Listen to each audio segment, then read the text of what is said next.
sommes bel et bien sur www.beautestv.com avec votre émission Beautest Musique. Beautest Musique d'aujourd'hui vous fait le plaisir avec votre présentatrice Marcella Ndeafora en recevant pour vous l'artiste Chaka Congo. Oh, inutile pour te représenter parce qu'il est connu de tous, il est connu partout dans le monde. Donc, déjà, je m'en veux aller saluer. Bonjour, monsieur Chaka Congo. Bonjour, Fina. En tout cas, la personne a deux panzo. Fuma Congo. Congo ya ka. Ba Congo ya sete wa mindela sangana bino biso ya ka. Voilà. Dede émission na Dominique ya musaka na Londres. Nzamba batela yo, nzamba kolongisa yo. Ozo kobela vraiment que nzamba za na yo. Crispe kukata kolba Chaka Congo na bosa na kote moni. Donc on a vu la sika vraiment nganga minga en tout cas na musala vraiment en tout cas merci. Amuli mabasa merci. Sandra Bumba, Bumba, Michonoka, FBC Noka, impressionnant qu'on tombe sur toi l'autre qu'on pense à l'élo. Vraiment le lot donc micro Beautest TV ça va na pona yo, yebisa biso un peu Chaka Congo lutte na yo, ezalaka nini vraiment. Bon lutte na ezalaka j'ai vraiment que je vois que son ba bosso tout na ba bosso tout ba maïe en tout cas. Merci beaucoup. Ça va na Beautest TV na bilaka, ba na Beautest. So aucun na football. Beaucoup d'amis ba entraîneur, ba betaka ba. Tu vas mettre un basket. Mais la musique, la culture, la biso, vraiment, il y a plus d'informations, il y a beaucoup d'associations, il y a des artistes. Mais ça, là, il y a comme côté, c'est le cas. Il y a un gros monde qui est un artiste, naïbi, que pas ces artistes, c'est ma veuve, ma orphelin, et de l'autre, pour ces informations. Moi, c'est un peu calé, qui est très souffrante, que vous m'avez dit qu'il y a des informations, on est très souffrante, maman n'a pas Pauline Ndekani, donc en tout cas, on va en contact, on va contacter, on va soutenir les mamans, n'a pas Pauline donc si je comprends bien lutte, vraiment ça beaucoup plus pour aider les artistes. Non, qu'on dénoncer, qu'on défendre, les cas de piraterie. Ok. L'État congolais, tu vas complice à manière de bâtir congolais. Donc moi, je suis la piraterie, on est dans le Kimbaka. Voilà, nous avons beaucoup de bango. La canisse à bango. Est-ce que tu veux trouver Chaka Congo? Mais non, pas de tout continuer. Bah, kangi artiste, parce que justement, les lots, bah, tu vas comment dire, non, on fait beaucoup de choses, maman. Bah, kangi artiste, on va dire que nous avons bah, ça, bah, Voloko, bah, Licha Chombo, bah, Kisinjora, bah, Saradekuta, Natika artiste n'a pas cité. Vous comprenez? Compassion, ce qui a été sur Kama. Ton veuve, ton orphelin en tout cas, nous sommes de cœur. Bon, c'est la Kofi. Pour yo, de millions d'amers rancune. Chaka Congo, on est non de tous parce que le Chaka Congo, Papa Moussa, ça va la grande, en tout cas, la grande. Vraiment que nous avons confié jamais l'artiste. Jamais parce que ce que nous avons confié l'artiste, il y a ce amour, c'est un danger. Le Kofi, on a appelé ça respect mingi. C'était monsieur qu'on doit respecter beaucoup. Au hasard, vraiment, dernièrement, la présence, la mise à quitter des arts, la proposition pour faire l'humidité. Moi, j'aime beaucoup Kofi. Je l'aime beaucoup, je l'adore. Mais non, c'est toi qui es dans ma Kofi. Parce que Kofi, c'est quoi? Kofi. Toboite na Kofi pe rancune des armes. Non, juste yango non. Mais na Kofi Kofi yé moko asizola. OK. Ils prendre Kofi ali nezi mwangu suderema. Asobenga atanda je yakali mwangu ya onoka panga na états-unis ba beta na chaîne na moto. Kofi benga ngai. Le Kofi même ni kama babia, c'est Kofi Olomide. Même ami Japak, c'est Kofi Olomide qui paye les factures. Mais là on m'a bien Kofi Azaz en solo yemoko. Ils ont pas de voilà bon et azaz mon pao na évité. Mais à vraiment que nana Kofi to beba na kate mais façon na ye. Bon affaire rigole. Faire rigole avec na kate amu de boko. Faire moi c'est mon petit frère. Bon vieux Lutumba. Lutumba dit parmi vraiment yo en tout cas. Moi non. Vieux Lutumba. Expliquez-nous ça un peu bon, Rancune Lutumba, c'est dû à quoi? Vraiment.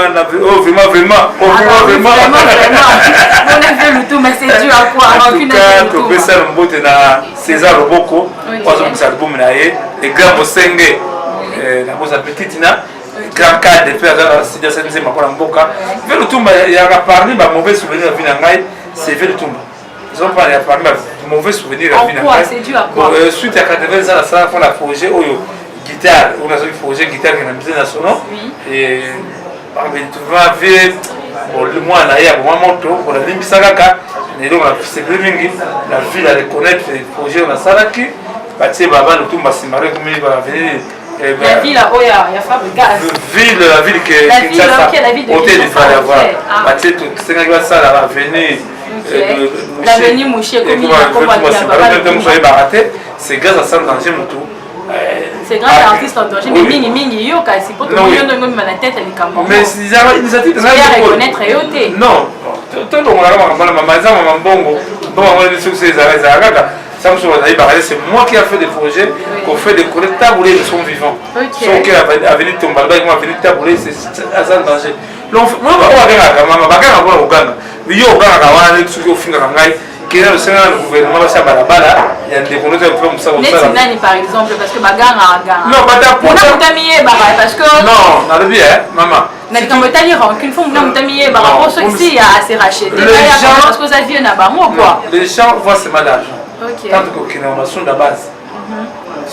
Neti, à partir de la sonde de base, Neti maman a mandé la richesse. Elle dit papa, même il y a moi c'est la sonde de base, vraiment, maman fait fichi baba, n'a les qui n'est pas fichi baba. Ça va le papa, là tu as combien? Ça va de combien? Et lesquels ils ont pas. Parce que dès qu'on le bureau de salle dans général, il n'y a pas un artiste. La ligne est sur la base. Artiste 4 les bananes, artiste moi c'est la zemi. Mais qui devrait qu'on soit en charge de la banane? Vieux chaque Congo, c'est basé dans le Canada. Dans ma campagne, Asbel, artiste en danger, ils ont créé sous thé. Espace créativité, c'est là, il dit à quoi? Non, c'est tout ça. Inspiration, ils ont sous thé, ou bien des niveaux, la manifestation bien, à créer un PT, mais. BCBG il y a bien, bien, donc sous bas inspiré na vie chaque Congo quoi, pour qu'on banane au calme. Non, nazé ça yo. Yo banane au calme, création sous thé. Tout c'est la fondation de base. Moi c'est malheureux. Après la fondation de base, tout le remercie ma premier ministre Bala. On est peut-être sur $8 000. On est avec beaucoup de mais ma belle sous quoi dans la fondation de base. Bah il faut payer sur la fondation de base. Après les voilà, vraiment que vous comprenez avocat sur bazali wapi, pe banane le Camboya. Pourquoi vraiment que on les a compte à rendre même dernièrement même tout ça 5 ans il y a King Kessé mené Kessé Bazali na sema belé et d'ailleurs l'occasion pété pourquoi oui on a profité pena pe sa moto mi na maman Florence Bandou de l'ONG la famille du cœur maman Florence Bandou c'est l'année fera testali maman donc alors ça va passer en Florence la question bilamba ya sou ya nani ya King na papa sango et mutu kwa nisi kosa kana sosima na lupango même surtout 18 000 bimate mais to peut c'est vraiment moi là il faut ils ont singa nini mais justement à ça danger c'est moi ça danger ngona yango naza na ngaka koteka Femiko kwa za Femiko mwana roi moi vraiment que na lingi vraiment na kota likambango ne ba dossier za wapi parce que ba avocat mo na éviter grâce à ça masala ngai nakama moso nga côté du Cameroun toujours gagnant na côté de Maki que c'est mené à Naïba pourquoi 18 000 ils allaient kuiba tous sont question tourner en ya créativité ça dit maman pour moi c'est quoi mon lelo faut-il quitter la biso et le papa au bina pour la la kangale kanda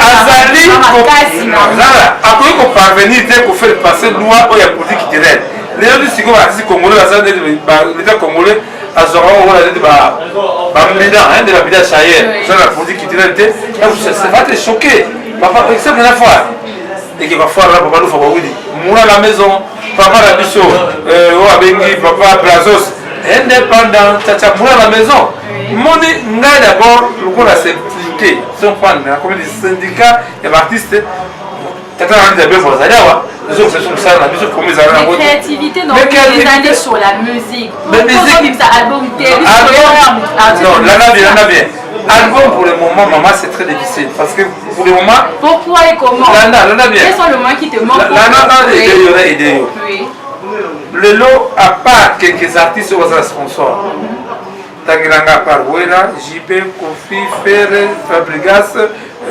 Nani Ferre, Damotanga, on va la sponsor. Mais là, le bon musique, nous on a des sponsors, on a des messages. Si on prend le corps de papa, la biche, papa Félix Seguidaye, c'est la biche politique qui dirait sponsor, producteur. C'est impossible même de réglementer. Côté tout ça, le talent, c'est le seul ministère autant on est là. Tant que vous avez autant par exemple, c'est dans la démocratie au Congo, on a Zaïd, c'est moi qui s'est battu pour qu'on s'appelle le Congolais, c'est pas de démocratie, tout ça. Alors, il disait l'artiste Al Pacino, il c'est une organisation. Disait Al Pacino, en tout cas, c'est malheureux, maman qui a remercié Jonathan Moutambala, vraiment merci. A remercié déjà Soukouda Adou, papa Adou, Agou, papa Agou, par exemple, papa Agou, Agou, c'est la femme. Vraiment, j'ai appelé beaucoup des artistes, mais net. C'est il y a quelque chose, ça, il y a quelque chose qui m'a transféré autrement, que la remercié Sampaio, tout ça qui n'a été, qui n'a boulé le fombo, a déjà été boulé à qui retard, vraiment qu'il n'a plus tout le monde qui a Al Pacino. Mais la remercié qui a fallu pour pas. Fallait pour que ça fait tomber dans l'épicier dans la salle avant d'entendre pourquoi donc vraiment il y a ce bien des avec était vraiment dans cette guerre du capio to lingi vraiment le roi comme on a dit nous avons bon ça tombe Al Pacino parce que il est au courant on a que senga fallait pour ça la tombe il y a Al Pacino Al Pacino Al Pacino fallait mais en tout cas fallait du coup pas on a voit qu'il a fait et Paul Pacino il m'a dit n'a fait non je crois que ça m'a Al Pacino n'a fait non mais fallait pour passer Al Pacino tombe Pierre tombal mais non ngana ni maga oyo c'est-à-dire qu'une vient d'avoir ma casse na moi mais mais c'est oyo après ça a respect mingi c'est quoi la sorte de la forêt la kumisaka pourquoi la kumisaka linga minga balinga mingi deuxième bossé merci moi si il y a de la forêt moi c'est moi pas même ça les États-Unis la mbote ça va ça va paraître je comprends na so linga la kumisa so linga donc dans tout cas on va avoir la carolia c'est là les qui dans la forme de vérité est-ce qu'on peut pas rancune se fait tourner à cas sur non baranki noir non baranki noir ngana za la rapport nini oui n'est qu'il y a 20 ans Pepe Kale il est débélé. Mais juste ça, Pepe Kale, musicien Pepe Kale, il a préféré que la musique pas tabouler dans un grand hôtel. Parce que nous sommes dans le village de Temba. On a exactement la caille mentale de comment la caille m'a wasso. Nazo Benga, qui devient d'abord le premier bateau soutenir à ça dans gestion des artistes. Ils sont pas. Moi, le de caille, on bien la faire, on bien la faire, Fabrigas, on bien la faire.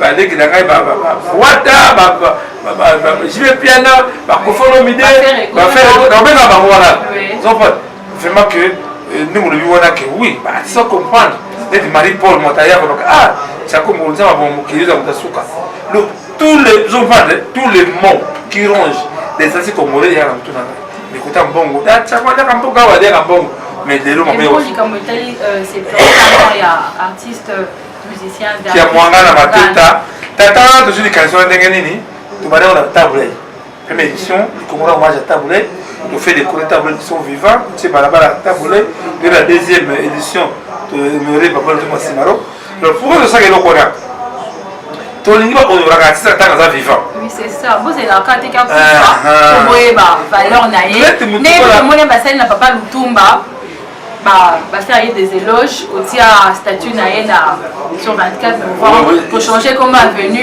ça lit bien tout mais ça lit bien parce que dès son vivant il est honoré c'est la cam tant pour faire pour honorer voilà mingi total à dire que gouvernement congolais de fait non gouvernement il faut n'être sur la kamoko ya ndai mutumbola mingi c'est ça le problème ngana sengaki batia tout ça de dos tia plaquette à pas des artistes pour la ndai mutumbola loko la ba congolais depuis ça ok loko ba li qui fait mingi te ndai mutumbola ba za des artistes donc maintenant c'est le débat vraiment naïf vraiment des exemples et moi n'a fait ça yo moi tout à l'heure oh ya mabaya ya kana ba conteneur zompa ba tu vraiment préfère pour les qui to pour moi mais ba ça biloko c'est de l'art.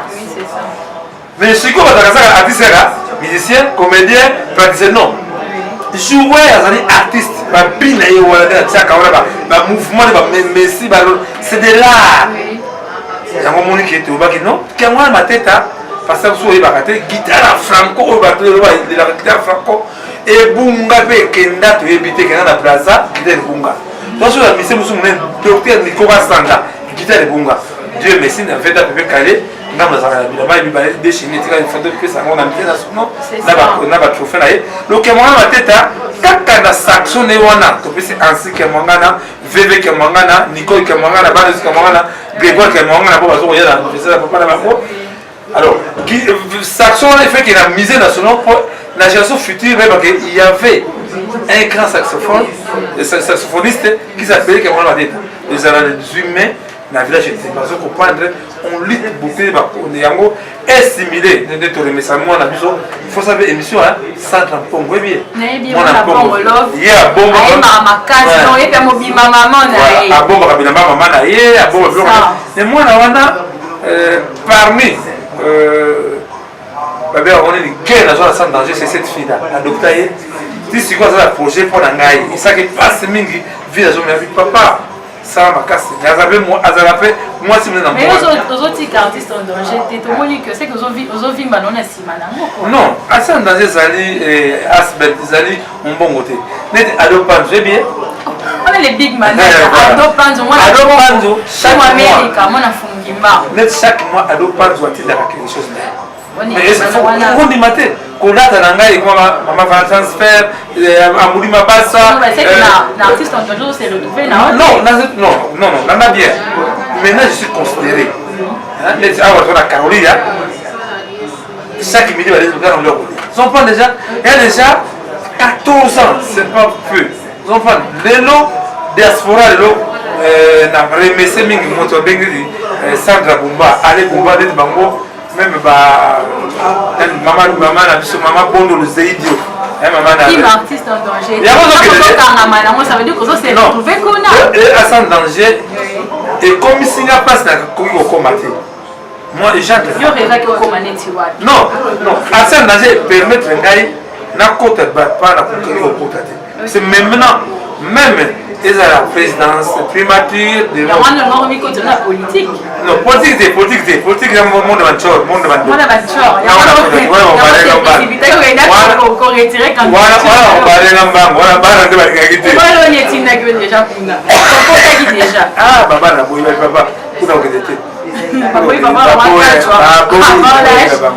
alors vraiment que dans la émission de Karomé Wasso qui doit profiter vraiment qui montre que biso to baba maman Wasso ça la kaka ça c'est quoi entre la vie et la mort azali na clinique universitaire ça demande cet argent on est bien pour la ligne bakite malamu basunga biso Christian Robin de l'absolument la image wana comme ça demande suivre partout dans le monde même à Tokomona batemite mamalam pe bazali déjà il faut 1 600 000 francs congolais pour avoir opéré par maman.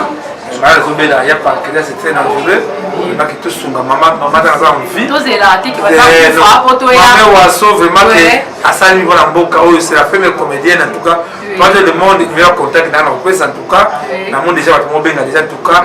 Ceux qui m'ont tout fait parce que c'est là où le bas blesse. Azou déjà, alors nous sommes sur la ligne. Nazuyo. Ceux qui m'ont atteint moi le courrier. To bengi yo la caméra to mame Wasso mutu mo atindi $100 mutu asindi $50 to za la transparence parce que bataloa que non c'est la Congo il y a des casino biloko mais non d'abord que les Français ça passe vraiment que mame Wasso vraiment que nous sommes de cœur avec vous après voilà donc pembula na matakuna na que nous soutenir maman et Wasso donc pour la folklore faut comprendre que papa Chaka comment un jour pas après c'est le trouver à nous on les a mis non aux artistes musiciens non album c'est le problème tu t'attends les demi mazaliza ba biso ba prendre tout on la TV biso ba guerrier to ba prendre tel quoi t'attends les demi mazaliza wa de bon de ça la fait mais musique c'est un musicien non ça c'est préparé quand le système j'ai bien j'ai même c'est école mo de photo la t'attends la mais on avait une estrade bien j'ai même bien la vendre un album mais non il y a pas de match il y a BCB j'ai vu ma carte moi on peut pas les canaliser ça va les là-haut grève nini mais système chaque accord on paie à kumba biso rana non en tout cas vraiment les besoins déjà les solo qui à sans danger ici et ça, il va pas ils ont 14 ans, ils ont musique, mais ils ont permettre de aider l'artiste, vraiment défendre l'artiste en tout cas. D'ici peu, na obenga maman, ya oyoka, moi le gusali bango parce que nga kotona risegeza. Mbote mingi na docteur Kiapuai. Donc na peso mbote be na noko diangi motema ya maman Henriette Lolia. Mingi lisusu. Mais le big manager Adopan, moi na comme fond America. Maman Florence Bandou, Marcela Ndefura est là. De retour sur Botes TV. Donc Botes TV c'est ma maison. Papa Adopandou, un monsieur avec un grand cœur, comme j'aime appeler maman Florence Bandou, une femme avec un grand cœur pour une seconde fois. Botes TV m'a ouvert ses portes, donc je suis là pour le boulot. Non, mi paie ça, pas ni mi paie ça va parce que ah oui ça salande, créende, bandi mayo. Et le ban moi le big manager Adopandou, donc on a cette sarati na mina suka, min kuto lo bezade. Je tiens à saluer et à remercier mon coordonnateur Noël et tante périodiste del momento. Je tiens à saluer ma copine Medine Kobia Malambo qui se trouve en ce moment au Canada. Je tiens à saluer mon grand frère qui se trouve en ce moment à Paris, Mike Barouti, le vrai Parisien, toute ma famille qui se trouve à Paris, au Canada, en Amérique. Je vous salue, je vous aime énormément. Quant à moi, Marcela Ndefura, je vous quitte déjà. Au revoir.